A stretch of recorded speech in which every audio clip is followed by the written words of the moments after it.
Hello மக்களே, இந்த வீடியோவில் நம்ம இன்றைக்கி பார்க்க போகிற அப்டேட் நம்ம கார்த்திகை தீபம் சீரியலில் இந்த ஸ்டோரி அப்படிங்கிறதான் நம்ம வீடியோவில் பார்க்க போகிறோம். நம்ம சேனலை மறக்காமல் சப்ஸ்கிரைப் பண்ணிடுங்க, பக்கத்தில் பெல் ஐக்கான் இருக்கும், அதையும் ப்ரெஸ் பண்ணிடுங்க. வாங்க வீடியோக்குள்ளார போகலாம்.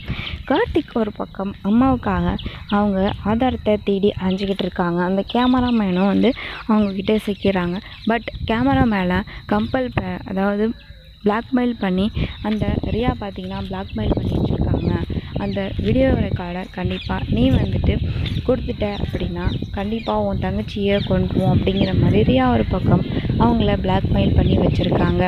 இன்னொரு பக்கம் பார்த்திங்கன்னா மீனாட்சி வீட்டில் இருந்துக்கிட்டு பயந்துக்கிட்டு இருக்காங்க. தீபா யார்கிட்டையுமே சொல்லாமல் எங்கே போனானே தெரியலை. ஆனால் அவளை பற்றி நம்ம ஒரு கெட்ட கனவு கண்டோம், அது பழிச்சிருமான்னு சொல்லி ரொம்ப பயந்து போயிருக்காங்க. சரி, வீட்டுக்கு வந்த உடனே கார்த்திகிட்ட இந்த விஷயத்தை சொல்கிறாங்க. மீனாட்சி அதாவது எங்கே தீபா அண்ணே அப்படின்னு சொல்லி கேட்குறாங்க. மீனாட்சி அவள் எங்கே போனானே தெரியல, ஆனால் யார்கிட்டையும் சொல்லாமல் போயிட்டா, எங்கே தான் போகிறான்னு தெரியாமல் மீனாட்சி வீட்டில் தவிச்சிட்டு இருக்காங்க. இப்படி எங்கே தான் போயிருப்பாங்க அப்படின்னு தெரியல அப்படின்ட்டு மீனாட்சி சொல்லிட்டாங்க. கார்த்திக்கும் சரி அண்ணி நான் பார்த்துக்கிறேன், ஃபோன் பண்ணாலும் ஃபோனை சுவிட்ச் ஆஃப் பண்ணி ரம்யா கிட்டே கொடுத்துட்றாங்க.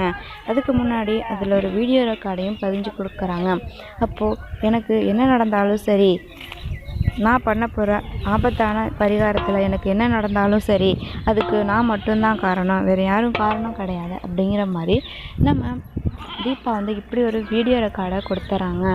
இப்படி இவங்க இந்த மாதிரி ஒரு வீடியோ ரெக்கார்டை கொடுத்தது நமக்கு நல்லது தான் அப்படின்னு சொல்லிட்டு அந்த இடத்துல ரம்யா பார்த்திங்கன்னா ஹாப்பியாக இருக்காங்க. தீபா இதோட ஒழிஞ்சா அப்படின்னு சொல்லிட்டு. ஆனால் நம்ம ரம்யா பார்த்திங்கன்னா தீபாவை கொல்ற ஒரு நோக்கத்தில் இருக்காங்க. ஆனால் தீபா இந்த மாதிரி ஒரு நல்ல எண்ணத்தோடு பண்ணிக்கிட்டு இருக்காங்க.